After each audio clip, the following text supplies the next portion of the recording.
지난주에 누구든지 목마르거든 내게로 와서 나를 마시라. 와서 마시라. 그리하면 성경의 이름과 같이 그 배에서 생수가 흘러날 것이다. 그 생수의 강이 뭔가 오늘 이제 14장에서 주님의 예시로 확인되는 것입니다.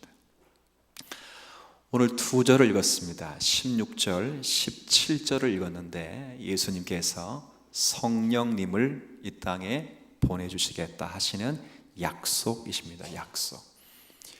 이 약속의 내용을 잘 보면 성령 하나님께서 오셔서 무슨 일을 하실 것인가가 잘 나타나 있습니다. 물론 이 두 절 안에는 성령님이 하시는 일 전부가 다 기록된 것은 아닙니다. 하지만 이 두 절을 잘 묵상하고 상고하면 성령님이 오셔서 무슨 일을 어떻게 하시는지를 충분히 이해하고 확인할 수 있습니다. 오늘 성령님이 오셔서 하시는 일이 무엇인가? 왜 그래서 생수의 강이 우리 배에서 흘러나올 수밖에 없는가? 잠시 생각하며 말씀 나누도록 하겠습니다. 성령님이 오셔서 하시는 일이 뭔가? 그럴 때 우리가 오늘 확인한 대로 이 성령님을 예수님께서 어떻게 부르고 계시는가? 성령님의 별칭, 이름을 확인하면 됩니다. 오늘 16절에는 그 성령님의 이름을 한 번만 따라해 볼게요. 또 다른 보혜사. 이름 잊어먹지 마세요. 또 다른 보혜사. 두 번째 성령님의 이름을 따라 합시다. 진리의 영. 자, 합쳐보세요. 시작. 예수님의 뭐라고요 이게? 이게 성령님의 뭐라고요? 별칭, 이름입니다. 예를 들어 예수님의 또 다른 이름 뭡니까? 임마누엘. 이게 예수님의 이름이죠. 예수님의 별명이듯이 성령님의 별명은 또 다른 보혜사, 그리고 성령님의 별명은 진리의 영입니다. 이 두 가지가 예수님께서 성령님을 보내주실 때 아버지께 구하여 오실 성령님께서 이 땅에서 하실 일들을 가장 잘 표현해 둔 말씀입니다. 오늘 이 말씀으로 성령님이 우리 안에서 무슨 일을 하시는지 함께 생각하게 될 것입니다. 먼저 성령을 어떻게 부르시는가 그럴 때 역순으로 제가 17절 말씀을 먼저 보도록 하죠. 17절. 자, 제가 읽겠습니다. 그는 진리의 영이라. 진리. 여러분, 요한복음을 읽으면 진리가 무엇인가, 진리가 누구인가에 답을 할 줄 아셔야 됩니다. 전체 성경을 두고 이야기하지 않고 오늘 14장이 본문이니까 6절을 여러분께서 한번 읽어주시면 고맙겠습니다. 6절 한번 읽어주시죠. 시작. 예수께서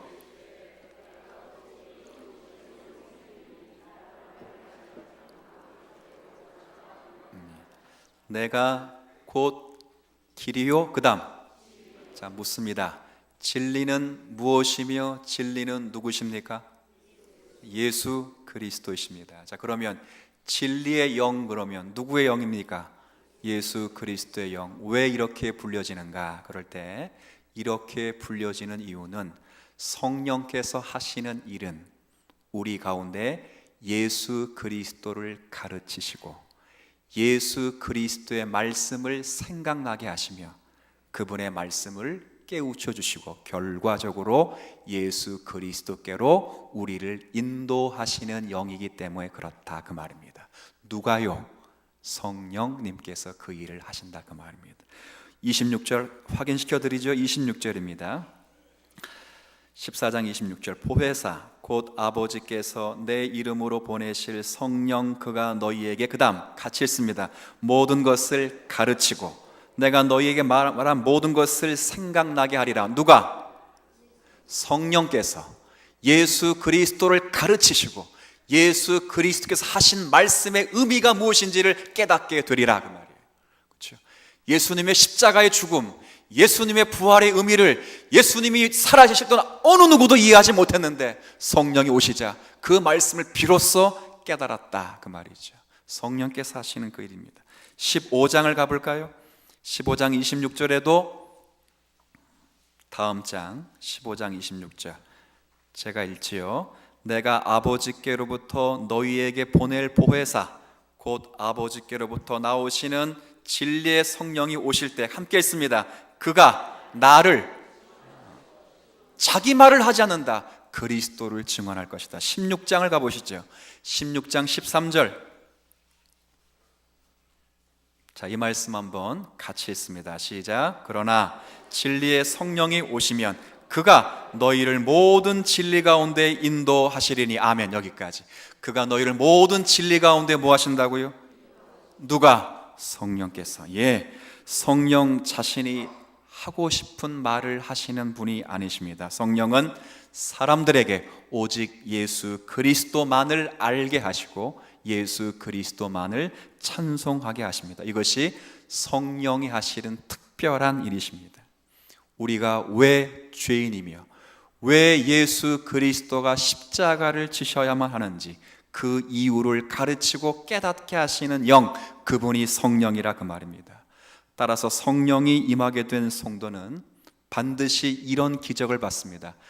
내가 죽어야 될 죄인이지만 예수 그리스도께서 나를 위하여 죽으시고 내가 예수 그리스도 안에서 새로운 생명을 얻었도다 라고 말할 수 있고 아멘할 수 있는 성도는 성령을 받으신 줄 확신하시길 바랍니다.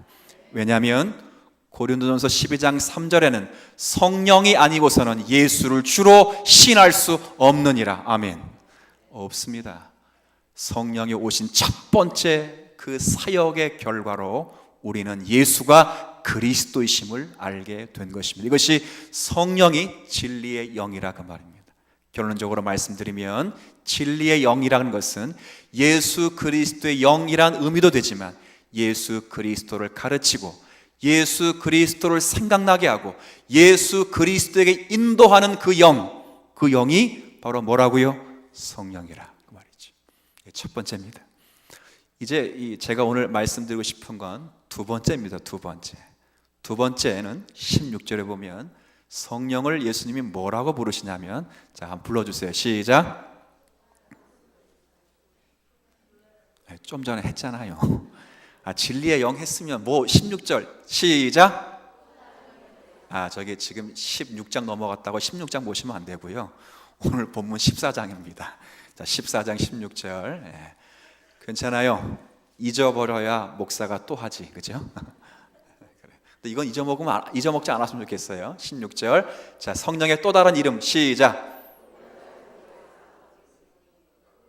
이름이 다 다르네. 어떻게 된 거지? 자, 보혜사는 보혜사인데 어떤 보혜사? 자, 여기 보혜사라. 보혜사가 뭡니까? 제가 이 교회 처음 부임할 때 깜짝 놀란 어떤 그 상호명을 들은 적이 있는데요. 또 권사님들이 지역을 소개하는데 제가 어딘지 모르겠는데 뭐라고 소개하냐면 저 밑에 보혜약국 있잖아요. 보혜약국. 오늘 그 약국 이름을 들었는데 얼마나 약국이 이름을 잘 지었는지. 이름이 뭐라고요? 제가 거기랑 관계는 없어요. 한 번도 가보지 못했고 어디 있는지 모르다가 전도 나가 살았어요. 소사 삼동 주민센터 앞에 거기에 있구나. 그래서 그 보혜 약국이 바로 보혜사야, 똑같이 딴 겁니다. 보호할 보자에 은혜 은자. 자, 그러면 그 약국은 환자들을 보호하고 은혜를 베푼다, 그런 뜻이에요. 이름 잘 지었어요, 못 지었어요? 이분 예수 믿는지 나중에 누가 한번 확인해 주시고 저한테 알려주세요. 제가 거기까지 갈 이유는 없을 것 같고. 보혜사 맞습니다. 보혜사는 돕는 자라 그래. 돕는 자. 그리고 위로자라 뜻이야. 위로자. 그리고 대언자, 그런 뜻입니다. 성령께서 보혜사라 불리는 이유는 거기에 있습니다. 성령께서 우리 가운데 오셔서 처음부터 마지막까지 하시는 것은 우리를 위하여 돕는 일을 하신다, 그 말입니다. 믿으십니까? 돕는다. 위로하신다, 그 말입니다. 우리를 위하여 변호하시고 대언하신다, 그 말이십니다. 얼마나 멋있습니까? 제가 이 영적인 사실만 깨달을 수 있는 성도들이라면 이 말씀으로 큰 은혜를 누리며 살아갈 수 있겠다. 왜요? 이 세상에서 우리를 돕는 가장 완벽하게 보이는 부모조차도 한계에 이르면 자녀를 100% 도울 수가 없는 것이 부모의 연약함일 수 있습니다. 그러나 성령께서는 천지를 말씀으로 창조하신 하나님이시고 예수 그리스도를 마리아의 몸에 잉태케 하신 성령이시며 그 그리스도를 죽은 자 가운데 다시 살리신 하나님이시기 때문에 그분이 우리를 도우시면 우리는 이 땅 가운데 넉넉히 승리하실 줄 아십시다. 돕는 분. 자, 그러면 문제는 뭘 어떻게 돕나요? 뭘 어떻게 도와요? 여기 한국교회에 오해가 많습니다. 성령을 능력으로 치부해서, 성령의 명령에서, 성령을 능력으로 사용해서 자신의 소원과 자신의 능력을 위하여 성령의 이름을 부를 때 틀린 것입니다. 성경은 한 번도 그렇게 성령을 우리에게 소개하신 적이 없습니다. 한 가지만 확실히 아십시오. 한 번만 따라해 볼게요. 성령은 하나님이시다. 함부로 여러분의 이름에 성령이여 가라, 성령이 오라, 쌍심지를 키려고 하다가 감정을 다시 잡고 부드럽게 그런 못된 짓 하지 마시기를 바랍니다. 성령은 인격이 계신 하나님이십니다. 성령님이 뭘 돕고 뭘 위로하시는가 그럴 때 이름에 답이 있습니다. 보혜사는 보혜사인데 어떤 보혜사라고요? 이거 확실하게 합시다. 보혜사는 보혜사인데 앞에 조사가 붙어요. 수식어가 붙어요. 무슨 보혜사? 또 다른 보혜사. 이 말은 뭡니까? 예수님이 보혜사를 또 다른 보혜사라고 소개하면 예수님께서는 뭐라 말씀하신 거냐면 보혜사가 최소한 몇이 있다? 둘이 있다 그 말입니다. 원래 보혜사가 있었는데 또 다른 보혜사를 보내겠다 그 말이에요. 그럼 원래 보혜사는 누구셔요? 예수 그리스도가 보혜사였다 그 말이에요. 너희들과 함께 있어 너희를 도왔고 너희를 변호했고 너희를 대언했던 내가 이제 성령을 보내서 너희와 함께 하실 것이다 그 말이죠. 또 다른 이 말은 바로 예수님께서 우리의 보혜사셨다 그 말입니다. 예수님 지금껏 보혜사로서 자기 백성을 도우셨고 자기 백성을 변호하셨습니다. 지금도 하늘과 땅의 모든 권세를 다 가지신 하나님께서 하늘 보좌 우편에서 우리를 도우시며 우리를 위하여 간구하고 계십니다. 요한일서 2장 1절에 보면 그런 말씀 있죠. 만일 누가 범죄하여도 아버지 앞에서 우리에게 대언자가 있으니 우리에게 보혜사가 있으니 우리를 돕는 자가 있으니 똑같은 단어입니다. 바로 그분이 의로우신 예수 그리스도시다 그 말이에요. 지금도 하늘 보좌 우편에서 죄 많은 저와 여러분의 심령과 우리의 모든 상태를 그리스도의 피 묻은 십자가의 손으로 아버지 앞에서 기도하시는 그분이 바로 보혜사시며 대언자이신 예수 그리스도다 그 말이에요.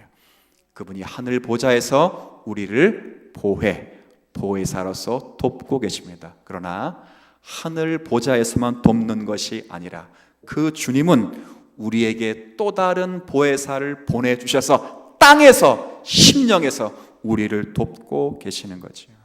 로마서 8장 26절 여러분이 잘 아시는 말씀일 줄 압니다. 이와 같이 성령도 우리의 연약함을 도우시나니 우리가 마땅히 빌 바를 알지 못하나 오직 성령이 말할 수 없는 탄식으로 우리를 위하여 친히 간구하시느니라. 그죠? 성령이 이 땅에 오셔서 우리를 위해 하시는 그 가장 중요한 일은 바로 우리를 위하여 기도하시며 도우시는 그 일. 하늘에서 그리고 땅에서.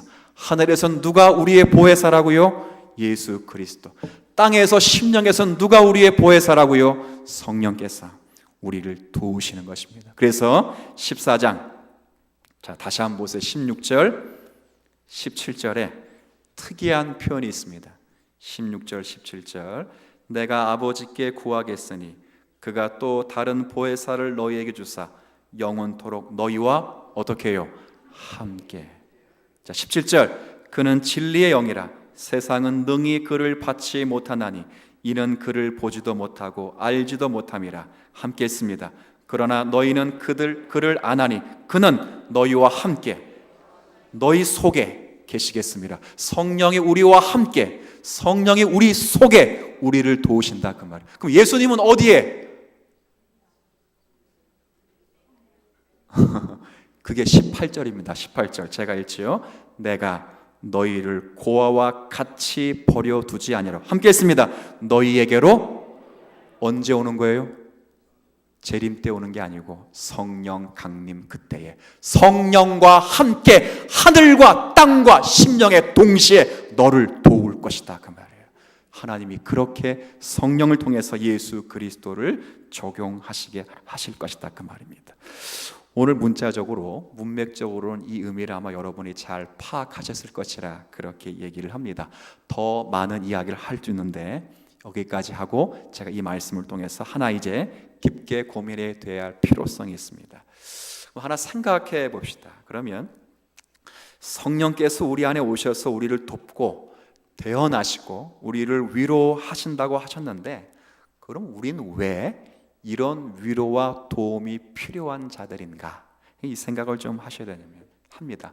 왜냐하면 당연히 성령님의 도우심과 위로가 필요한 사람이기 때문에 그렇습니다. 너무 답이 간단하지만 그 답이 맞습니다. 우리는 주님이 재림하실 그때까지 우리의 길을 걸어가야 되기 때문에 그렇습니다. 우리 모두는 그리스도를 믿어 구원함을 받았습니다. 그런데 구원함을 받은 저와 여러분은 이제 그 구원의 완성의 자리에까지 우리 각자가 성령님과 함께 그 길을 걸어가게 될 것입니다. 그 길은 이스라엘 40년 광야처럼 광야의 길과 흡사합니다. 의심이 도사리고 우리의 죄된 본성과 부패가 우리의 적이 되어서 우리를 가로막습니다. 그때 필요한 것은 하나님의 도우심이며 하나님의 변호이십니다. 반드시 그 길을 걷게 되어 있습니다. 성령님이 그 길을 걷도록 오십니다. 그런데 우리는 그 성령님의 도우심이 없이는 그 성도의 구원의 완성의 길까지 나아갈 수가 없습니다. 그래서 오시는 것입니다. 제가 성경을 하나 읽어드리죠. 사도행전 20장을 한번 가보십시오.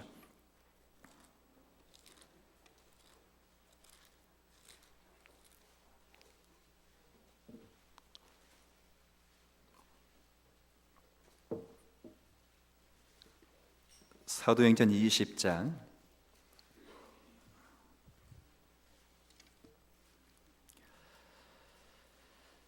자, 우리 사도행전 20장 우리 시간 관계상 제가 22절 말씀 여러분과 함께 좀 읽겠습니다. 사도행전 20장 22절 말씀부터 24절까지.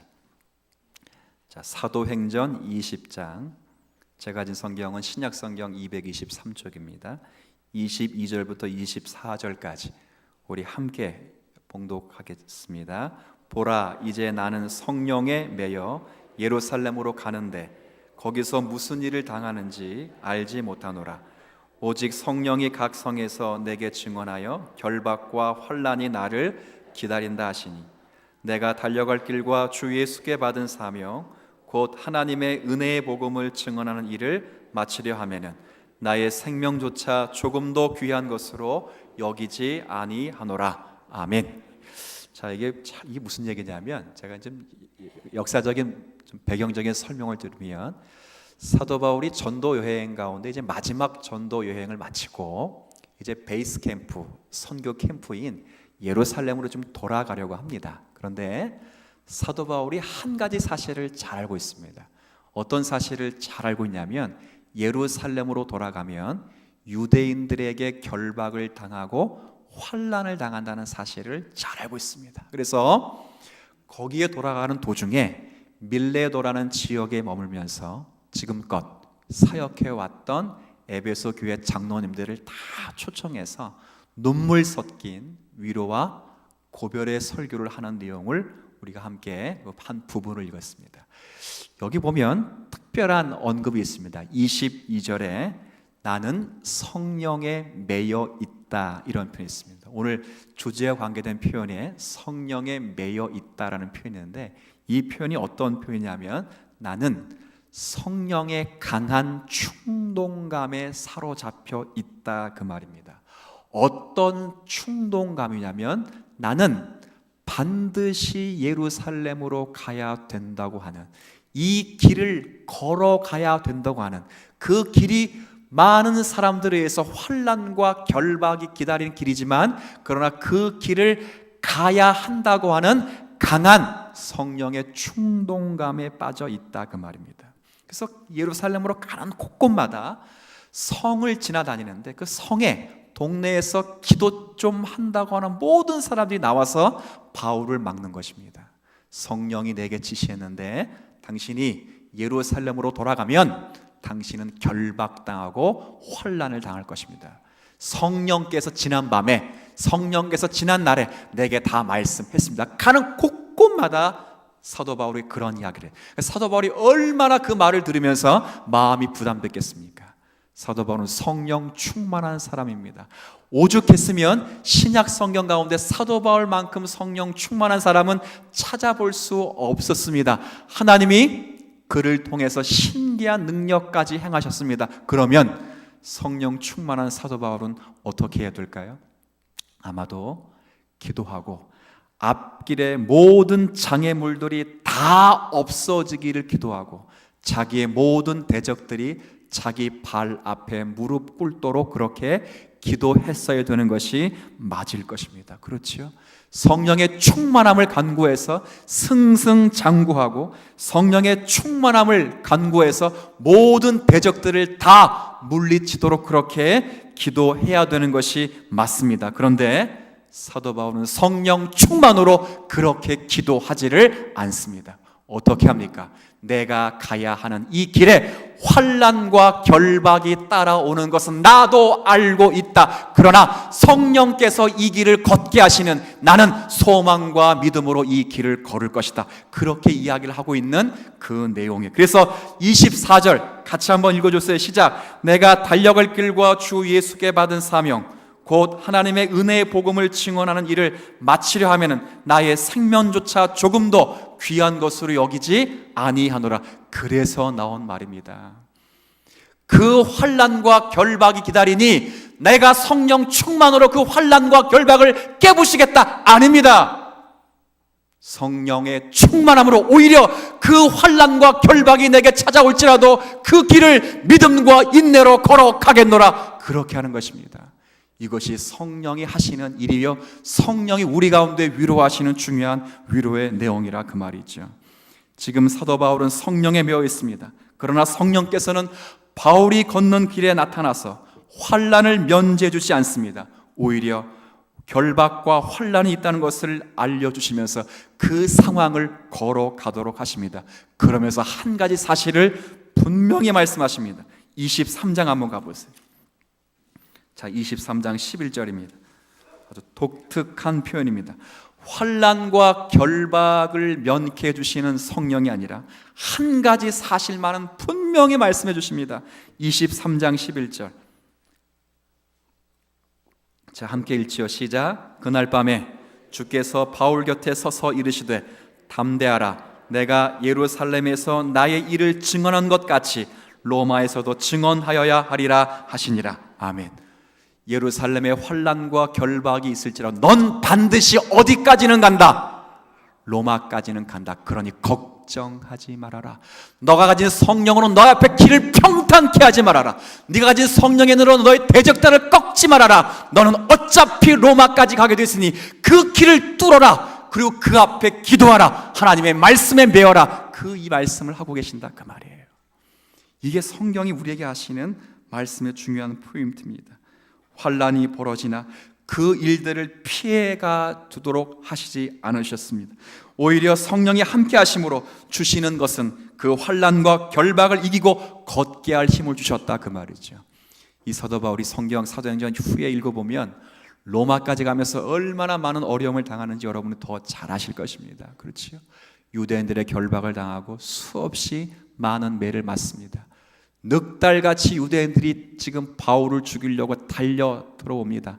배가 파손돼서 일주일 동안 파손된 배에서 유령하게 되고, 그리고 표류하다가 섬에 갇히게 되는데 그 섬에서 독뱀에게 물렸는데도 물려 죽지 않았습니다. 왜요?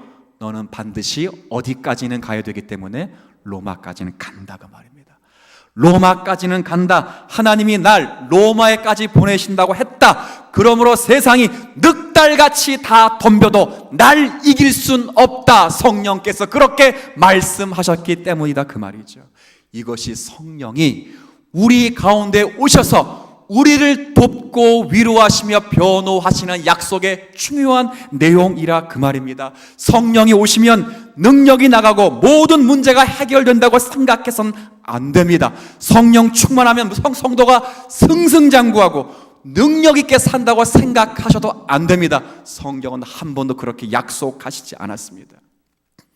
오히려 성령이 오시면 여러분들이 구원의 완성의 자리에 이르기까지 여러분이 인내하여 소망을 가지고 주의 말씀을 힘입어 그 길을 걷게 하실 것이다 그 말이죠.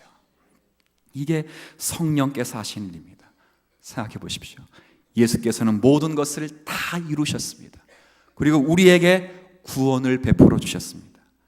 그리고 성도는 그 구원의 완성의 길로 반드시 갈 것입니다. 그런데 문제는 아직 이 세상은 새하늘과 새 땅이 아니란 말입니다. 이 말은요, 구원의 완성에까지 반드시 가게 되지만 그 새하늘과 새 땅이 아닌 이 길에 우리가 아직 남아서 걸어가야 될 그 사건이 남아있다 그 말이죠. 그 길, 제가 조금 전에 말씀드린 것처럼 광야길과 같습니다. 의심이 덤비고 우리의 심령의 부패성이 남아있어서 언제나 우리를 도발하려고 합니다. 이때 필요한 것은 성령의 위로부터 오시는 도우심입니다. 그가 가는 길이 멸망의 길이 아니며 저와 여러분이 반드시 사도 바울이 로마까지 반드시 갈 것처럼 저와 여러분이 착한 일을 시작하신 그분께서 그리스도의 날까지 이루실 것이라는 약속의 말씀을 성령께서 새롭게 하시기 때문에 우리는 어떤 환난, 어떤 결핍, 어떤 결박이 찾아와도 반드시 구원의 완성의 자리에까지 갈 것이다. 누가 말씀하셨기 때문에? 성령께서 약속하셨기 때문에 그 말이다. 그래서 성령이 우리 가운데 함께 하시는 것입니다.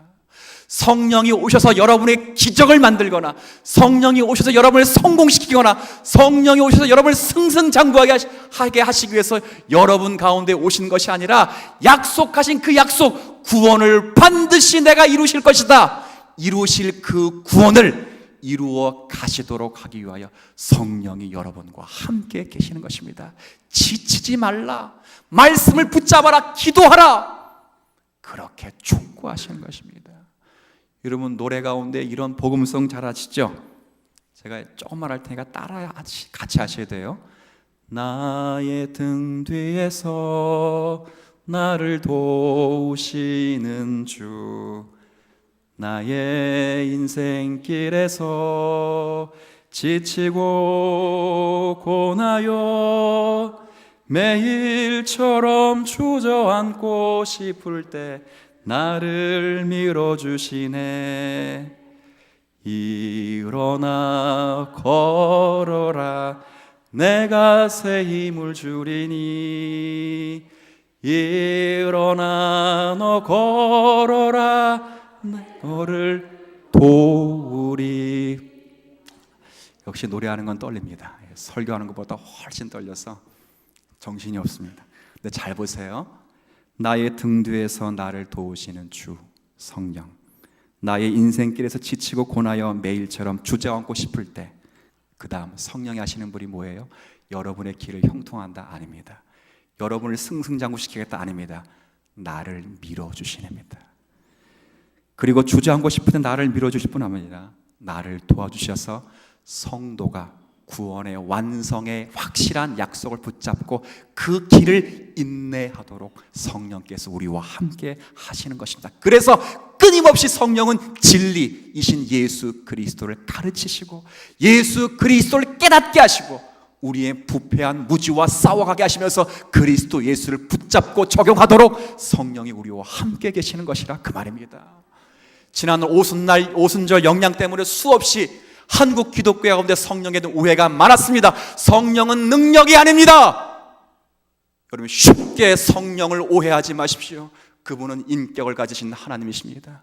그분은 살아계셔서 그리스도 예수를 저와 여러분에 적용시켜 그리스도가 우리의 심령에 살아있도록 하시는 성령의 역사이십니다. 막을 수가 없습니다. 환난과 결박이 찾아온다고요? 세상에 핍박과 조롱이 있다고요? 여러분의 부패와 여러분의 본성의 죄악이 있다고요? 그것을 넘어 여러분을 승리케 하실 것이다 그 말이죠. 그러면 성령을 모신 사람은 인생이 바뀌는 것입니다. 뭘 해도 하나님께서 생명을 만들어 내실 것이기 때문이죠. 선을 만들어 낼 것입니다. 어떻게 해요? 합력해서 선을 만들어 내시죠. 한 구절만 더 읽고 말씀 정리하겠습니다. 로마서 8장을 한번 가보세요. 로마서 8장입니다.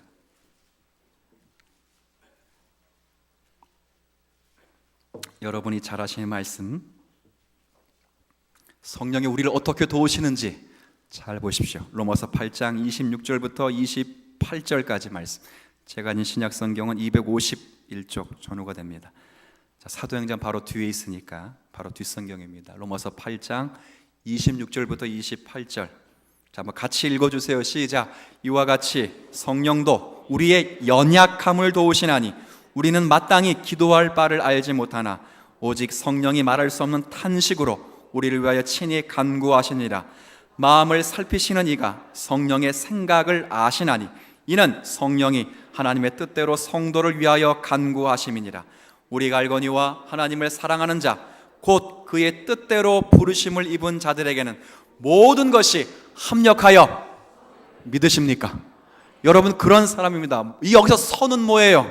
29절에 하나님의 아들의 형상을 본받도록 성령께서 여러분이 기도할 수 없는 자리에 있을지라도 여러분을 대신하여 울며 탄식하며 기도하시겠다 그 말입니다. 이게 성령이 우리 가운데 하신 일입니다. 그러면 우리의 인생은 바뀌죠. 우리의 기쁨을 억누를 수 있는 존재가 사라지죠. 우리는 그래서 기쁨을 만끽할 수 있습니다. 여러분 가운데 생활이 궁핍한 성도가 계십니까? 몸에 어떤 질병을 가지고 계신 성도가 계십니까?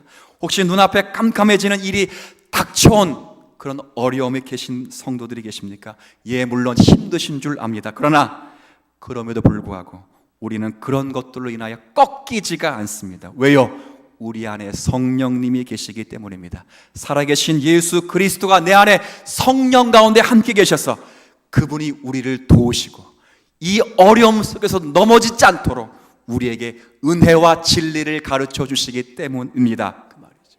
오늘 이 말씀을 꼭 기억하십시오. 우리 안에 성령이 그리스도와 함께 계신다. 그분이 우리를 도우실 것이다. 어떻게 해요? 예수 그리스도를 가르치시고 예수 그리스도에게 인도하시고 우리를 예수 그리스도의 말씀으로 깨우쳐 주셔서 우리가 갖는 모든 길에, 우리가 걷는 그 길에 구원의 완성의 그 길을 걸어갈 수 있도록 성도 여러분 한 사람 사람을 도와 진리로 세울 것을 기대하고 그 성령님의 인도하심을 잘 받는 우리 모든 성도 되시기를 주의 이름으로 부탁을 드리겠습니다. 하나님 아버지, 성령께서 우리 가운데 계십니다. 우리의 필요를 돕는 분이 아니라 우리의 연약함을 돕는 분이십니다. 그 연약함은 구원을 받은 성도이지만 구원의 완성의 자리에까지 나아갈 때까지 빚어져야 되는 우리의 연약함입니다. 우리의 의심, 우리의 부패, 우리의 안에 찾아오는 유혹들, 모든 연약함들을 성령께서 도우셔서 그 어려움 중에서도 우리가 구원의 확실한 자녀로 하나님의 아들의 형상으로 빚어져 가도록 역사하시는 분이 그분이신 줄 알게 하여 주옵시고 우리의 인생을 들어 생명을 만들어내시는 성령님과 함께 사시는 우리 모든 성도 되게 하여 주옵소서. 웃고 때론 울고 때론 부딪히고 도전하고 넘어지고 깨져도 괜찮습니다. 왜냐하면 그때마다 성령 하나님이 우리를 도우셔서 우리를 하나님의 사람으로 빚어낼 것이며 그를 통하여 소망을 더욱 견고히 하게 될 것입니다. 이제 그런 우리가 그리스도 안에 성령 안에 있다는 것 감사하면서 이 풍족한 은혜를 누리며 사는 성도들 되게 하여 주옵소서. 예수님의 이름으로 기도 올리옵나이다.